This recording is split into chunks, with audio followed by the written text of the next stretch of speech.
Bine v-am găsit cu ocazia lansării în România la editura Humanitas a cărții O poveste de viață și de familie a scriitoarei Lisa Brennan-Jobs, cea mai mare dintre fiicele fondatorului Apple, Steve Jobs. Nu vreau să vă spun foarte multe despre carte, ci doar că am găsit-o extrem de sensibilă, dar și foarte dură în același timp. O mărturie a vieții în preajma legendarului Steve Jobs. O viață complicată, o să vedeți. Dar pentru a afla mai multe, vă invit acum să urmăriți interviul cu autoarea Lisa Brennan-Jobs. So Lisa, thank you very much for joining us. And thank you very much for this wonderful book. I'm looking at it, I'm thinking, that's not my book, but of course it is. Yeah, it is. It's the Romanian version. Thank you.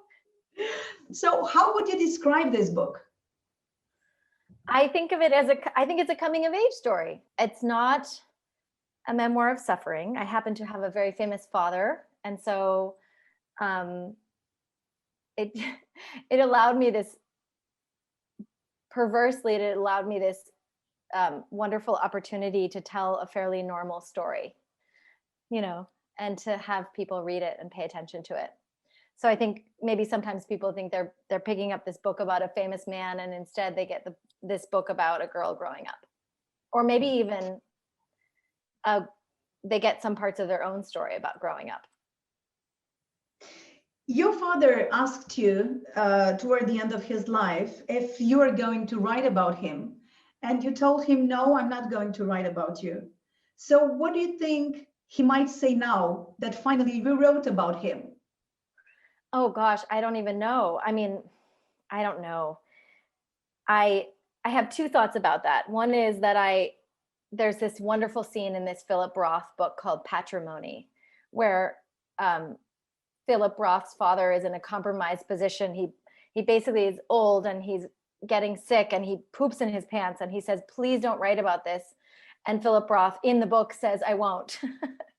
and so of course it's this wonderful moment of the writer as betrayer, right?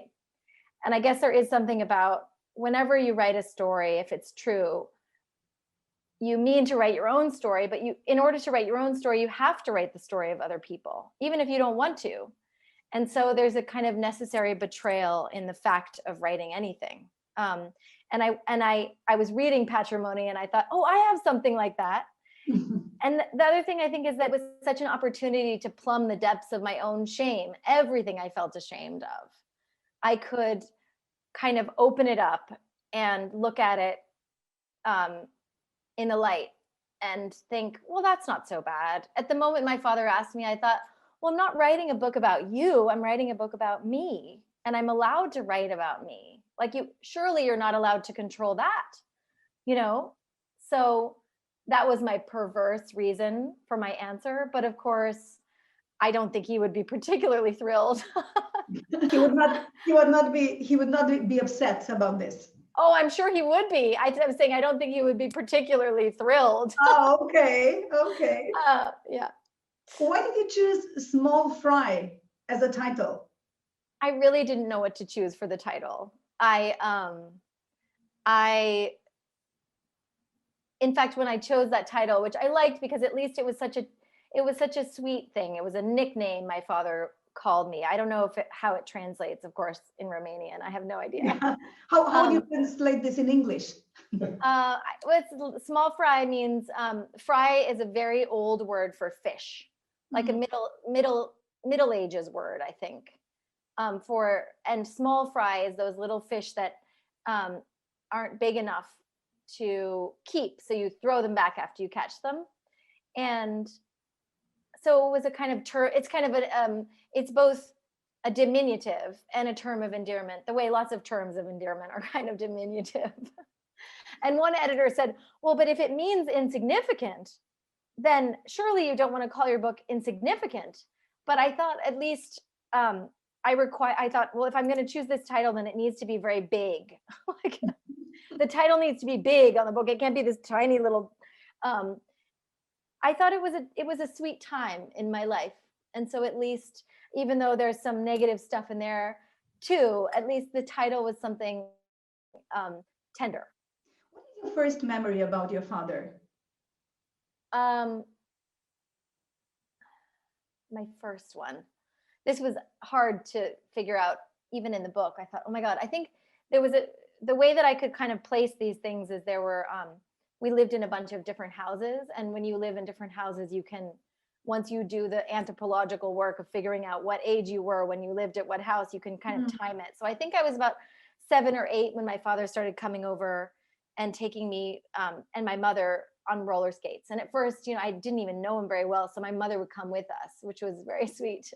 And it was hard to figure out what to say, you know, because I didn't really know him and he was a little bit shy and a little bit quiet. And so we would all go on skates together in Palo Alto, where I grew up. Why do you think he didn't want to recognize you at the first beginning? He was What was the reason? I mean, he was 23 when I was born, and he did not particularly want to be having a child. I mean, you know, it's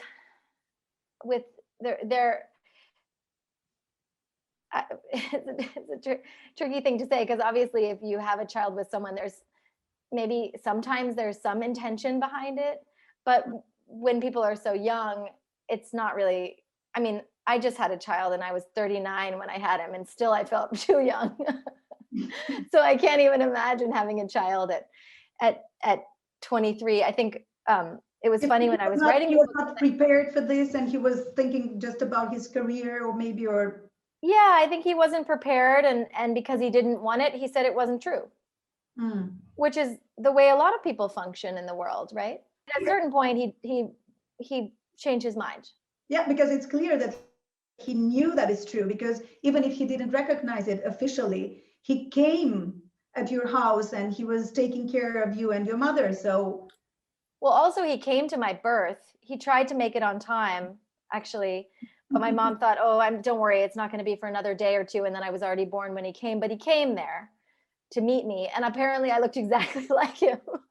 I had like dark hair everywhere and a huge nose, you know, it was terribly obvious. So I think he just was I think people who are so young to some degree can be forgiven their mistakes, especially around children, because children are it's ludicrously difficult.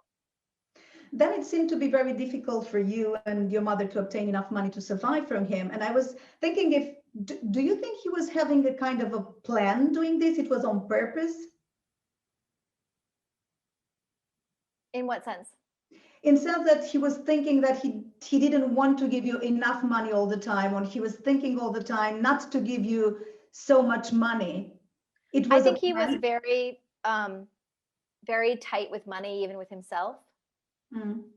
Obviously not as much as he was with us, but he was controlling and frustrated with the situation beyond his control. I can't imagine that I really understand why he was so tight with money. It obviously would have been the right idea to make sure we had enough money to eat and to live. But I don't know what advice he was getting. I don't know what advice he was taking. I imagine that at a certain point, giving us money to live would have meant acknowledging that, in fact, I was his child. And because he was so conflicted about that fact, the rest of it was very tied in. I think that money and emotions are often tied together for people, and he was definitely not an exception to that. And later on, when you were at the university and he was cutting the money for the university, do you think it was something there about that, or? Yeah, I think that he and I got really close, and we really liked each other, and I think it was really great. And I think when I went away to college, it was, even if he wouldn't have put it into words this way, it was really very much seen as a betrayal, because I left and I wanted to go as far away as I could. I mean, I would fly home and see him. I really loved him, but I definitely had a sense of his place, which was my father, not my future, you know? And I think my leaving was I think that this has actually been talked about more recently, but I think my mom said, oh, it's terrible when your kid leaves for college. It's terribly, terribly painful. On the other hand, I'm sure that he was proud that you were at the university, right? I'm sure he was proud. He wrote me this note actually a few years later because I'd moved to London. This is after he'd cut my tuition, and I moved to London, and I was studying abroad, and then I got a job there. You know, I was hustling, it was scary. Like, look for jobs in London, and the pay wasn't enough to support myself. But finally I found one. It was like a banking job. I mean, a friend's mother helped me interview, and I got this job. And he wrote me an email, and I wasn't able to find it, but it was like, I'm so proud of you. You got to this new place and you got yourself a job. And I didn't get help after college, financially, which I know is also a product of the economy being in a different place than it is now. But he wrote me this wonderful, full of pride letter. I can't imagine he wasn't proud of me. I did it, a lot of it myself. But I think it was painful that I went away. And I think also when he couldn't have direct control over something, it was hard to just send money. That wasn't in his nature, I think. I think he really was pretty intensely involved in what he was financing. I have to admit also that I was a little bit ashamed reading the conversations between you and him about your sex life, for example, or some intimacy in your life, in your love life, and when you were a teenager. How was it for you at that time? I know it's hard to write about because it seems kind of creepy, especially with me too. I think, oh, but actually he just was, that was one area where he was just kind of, honestly, for me also, because I wasn't tremendously prudish, or I didn't have a lot of shame. I don't know how my mother had raised me. It didn't feel like a big deal somehow, but I didn't have a lot of shame. And the way he was around sexuality was actually very sweet. It wasn't, I hadn't grown up with him, so it didn't feel so disgusting and creepy. It just felt sweet. It was like an area of my life where he was, in an uncomplicated way, showing that he cared about me, and that he was, he's like trying to give me advice. And I just thought, eye roll, no thanks. But it was still sweet that he was trying. And I think it felt like an area. And later when he was sick and older, when I was older, I came back from London and I said, hey, you were always really sweet about that stuff. And he practically fell off his chair. Thank you. I was trying to be sweet. I was trying so hard. For example, I thought later, he could have made me feel very ashamed about the way I'd been born, or terribly worried about getting pregnant, or, like, oh no, you'll have another you, or something like that. And, I had one boyfriend in college, one serious boyfriend in college, but he never did that at all. He was just concerned about whether I loved this person, and eager to know all the details. He never made, it was almost this island where there wasn't shame, where he felt like he could be sweet and be in a sort of advisory role. It was like a place where he was actually a father in an uncomplicated way, where I didn't feel like he was trying to make me feel ashamed or uncomfortable, or pushed away.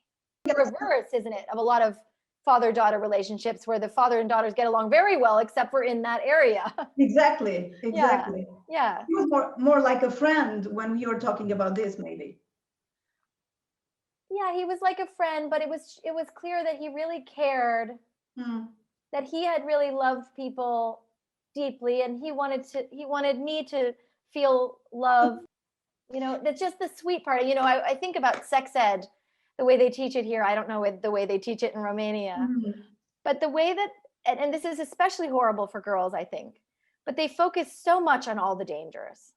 They never focus on why you would ever want to have sex, or why it's pleasurable, or what the sweetness is about loving someone, and for boys, I think they kind of figure it out, but for girls, it can be kind of mysterious and terrifying.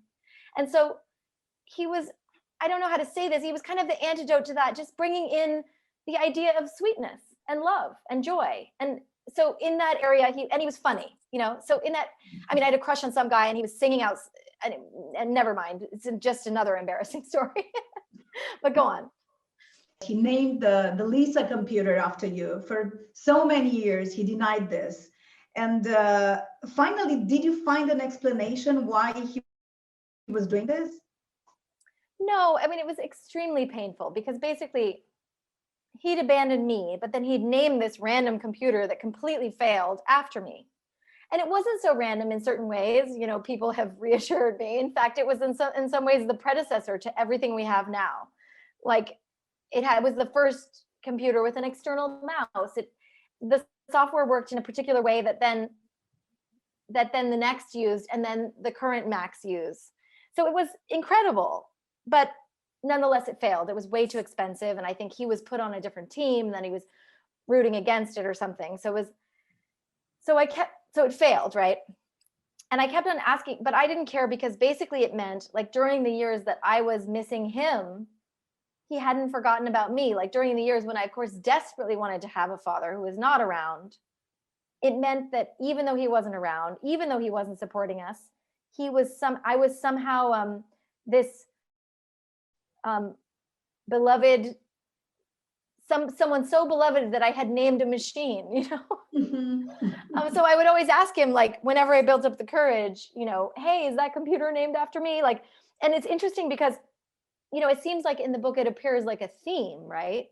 But you don't plan this when you're writing a book. You don't plan these themes. I remember in high school English, you like analyze the themes of a book, but it turns out lives have themes too, and so it's like this sort of string that attaches all these portions of my life is me being like, is the computer named after me?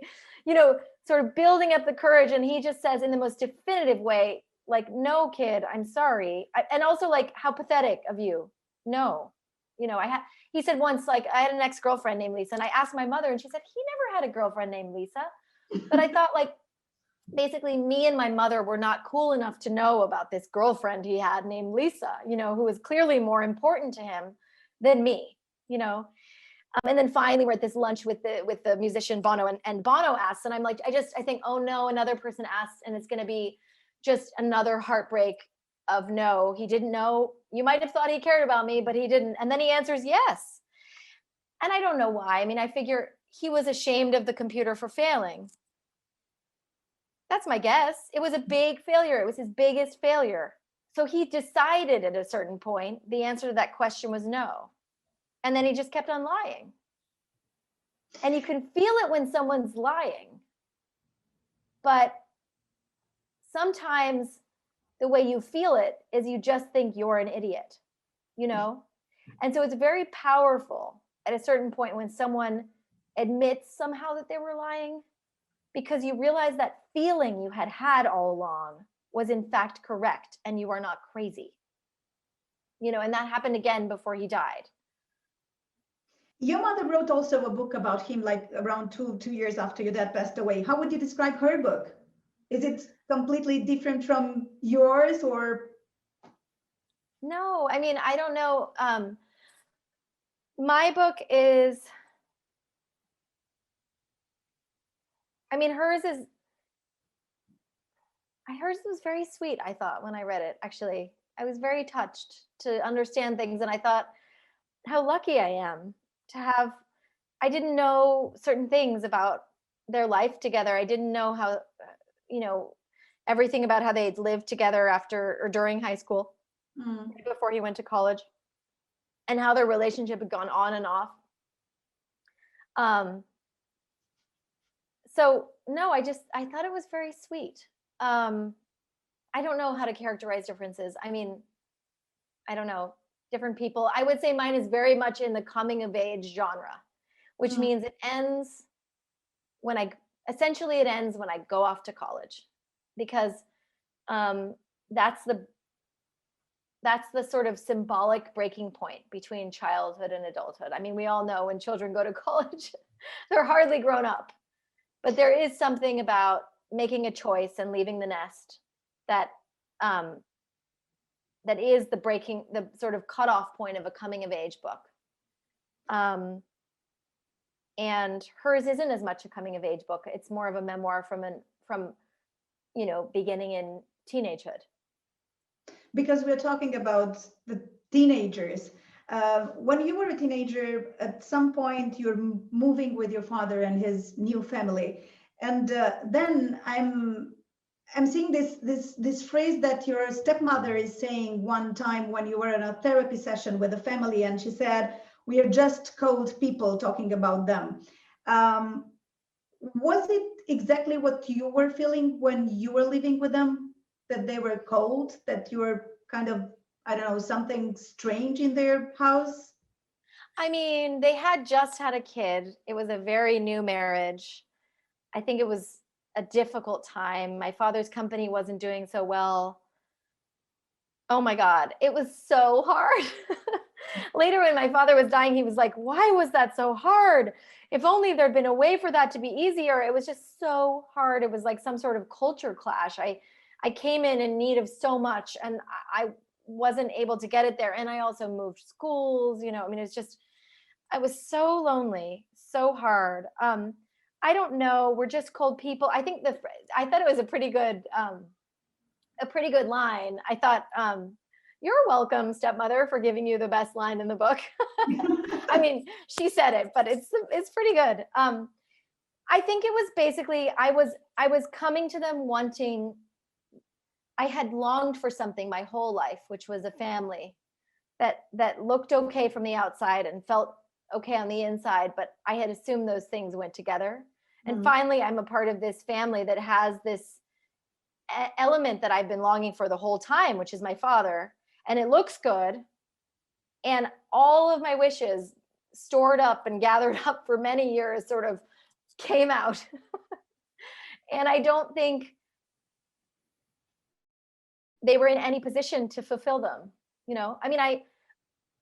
I mean, I'm just thinking right now, this is probably out of turn, but I almost wonder what it's like for someone who is adopted later in their life, or it was almost like just so many wishes, so much mess that almost no one could have helped. It would have taken a lot to help, and I don't think they were necessarily in a position or had the desire to be able to do that. I don't know if my father really had the skills. He seemed to go in and out of being able to be warm intermittently. He just could not sustain it.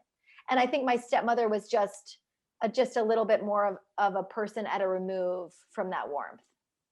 So I don't know if I identified them as being cold. It just felt like, "Come on, guys, we've had it all. We have it all.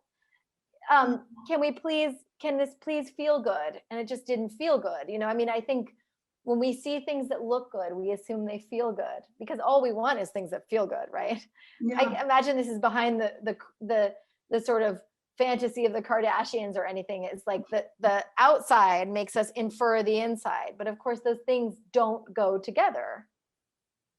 Because you're talking about your stepmother, I was reading that Stephen Jobs' wife and his sister, your aunt, when they were reading your book, they were saying that the portrayal of Steve is not the husband and the father we knew.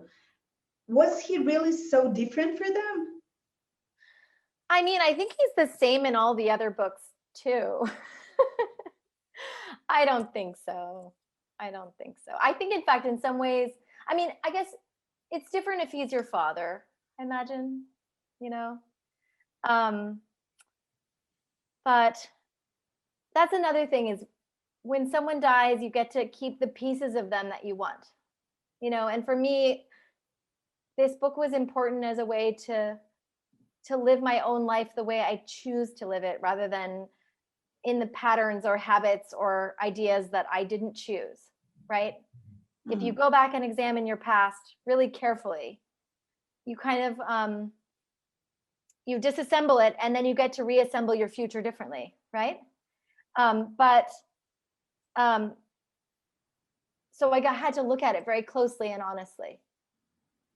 But everyone's going to take a different person with them and decide to keep a different person with them going forward. So that's all right. But I do think people have the right to honestly reckon with the truth for themselves. And that's a powerful thing, I think. you're talking in the book about a lot of, I don't know, times when Steve Jobs was cold with you and he was pushing you away many times very harshly and very cruel. But on the other hand, you're talking about very beautiful and tender moments between you, right? Yeah. So it was a kind of mixture of everything. Yes.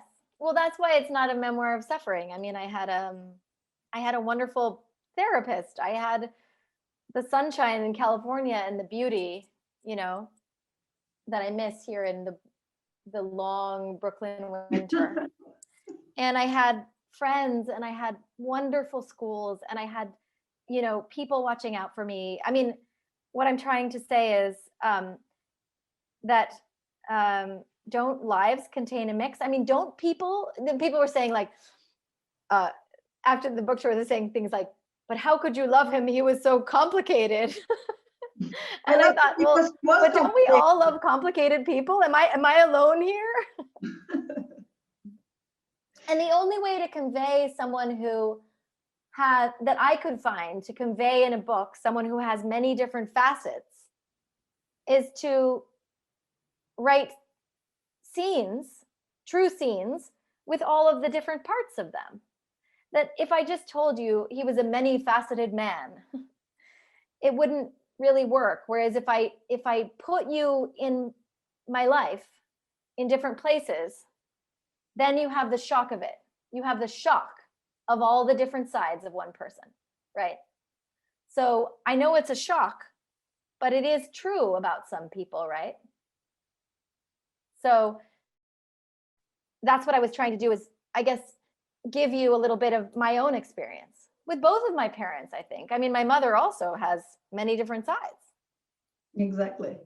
At the last part of his life, when he was very sick, you were very close to him, and you're talking a lot. And I just wondering, what was the most, I don't know, powerful conversation that you had with him at that time? So he asked me to come home for a weekend, and I went home for a weekend, and it was about a month before he died. And he kept on apologizing. He kept on apologizing, and he was crying. I mean, I've never seen anything like it. It was like, you know, in the movies, in the turn of the century movies, where the person apologizes to someone before they die. It's like, you never thought they would, and then they do. And of course, I had hoped for this. I had dreamed of this, but you know, when you're dreaming of something like this, that you're probably going to be so profoundly disappointed.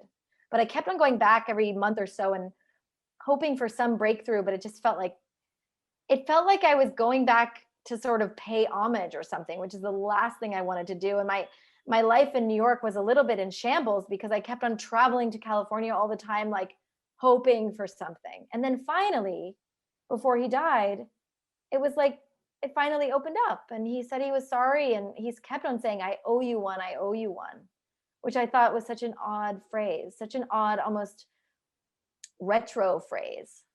But it felt like a kind of balm, because it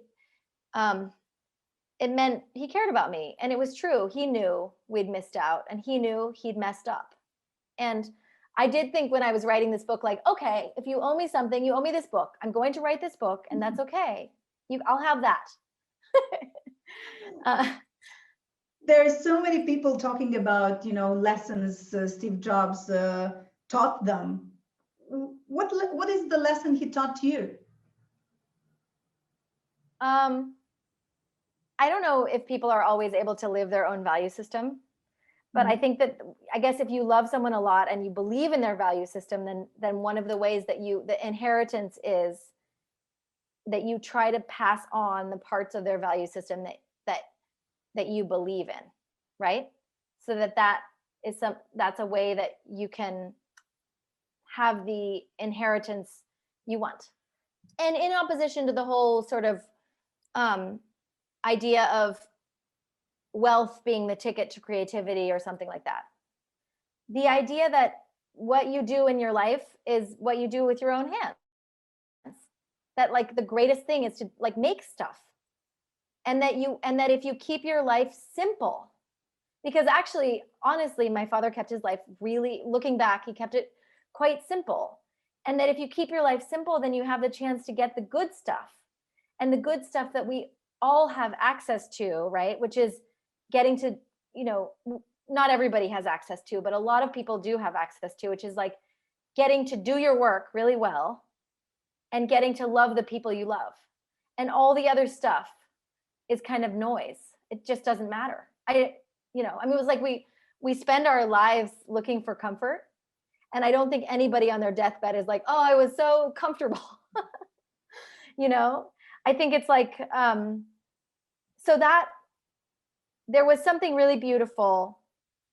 And I think that he lived in a large part, which was that he was really excited about being curious, really excited about his work, and kept fairly dedicated to very few things, as much as he could. I read also that you said that if you were in charge with the Steve Jobs billions, you'd give it away to Bill and Melinda Gates Foundation. And I thought that's a very curious idea, Oh my God, I know. I really didn't mean to be so dramatic. It's just that foundation seems to be doing good stuff. I think also, the person who was interviewing me in the New York Times, first of all, I just had a baby like a month before that interview. It was so terrifying. And she was trying to kind of whip up a story about money. Like, why didn't you get the billions? And I was just like, this isn't a story about money. I just wrote a book, So I think the only reason I said Gates is because that foundation seems like they're doing a good job. But you know who else is doing a really good job right now? I think is Bezos' ex-wife. Yes. She's doing the most incredible job. You know why? Because it is sort of free of all the, at least from the outside, it seems free of a lot of the trappings. Like, well, we'll consider who's worth it and we'll measure them, like as if the people who are rich have more stake or knowledge or credentials really to know where money should go. And there's something about what she's doing that seems straightforward and fairly egoless, and in that sense almost, maybe dare we say, feminine. And I love it. So now I would say, I guess the point is that I wasn't feeling bitter about not inheriting billions of dollars, because I'm a writer and I just wrote a book and would rather talk about that. After reading your book, we know almost everything about you. I mean, at least a period of time of your life. So I was wondering, what do you know about Romania? Do you have any Romanian friends, or did you visit Romania or something? So I've been very touched because Romania has been interested in my book, and I was really touched. I haven't been to Romania. I haven't been to Romania. I haven't been that far into Europe yet. But I was reading about, the other day I was reading about your parks, that there's Romania is working on the conservation and the designation of a kind of Yellowstone park. Almost, yes. I mean, Yellowstone makes it sound like it's America. I mean, let's face it, Europe is extraordinarily beautiful and doesn't need to pretend to be America. But I thought, what amazing foresight to work on preservation before it's so threatened. And the land looked beautiful. It looked so beautiful. You have to come. You have to come. I would love to come. I mean, everyone's very wanderlusty right now, right? I mean, I'm not only planning trips in the future in my mind all day, but I'm also having extreme remorse and regret for every trip in the past I did not take when I could. So I'll be there as soon as I can. Tell me, what kind of phone do you have right now? I have a broken iPhone. I don't know which model. Okay. There's a scam caller calling me right now. Because I wanted to ask you also, what exactly from a today iPhone reminds you the most of your father? Oh, I really don't know. I'm not an expert in the technology, but of course I do love Apple products, and I buy them at full price, just FYI, when I need them, and I break them all the time. And I don't like using a cover because I think they're really nice. So then of course I break them.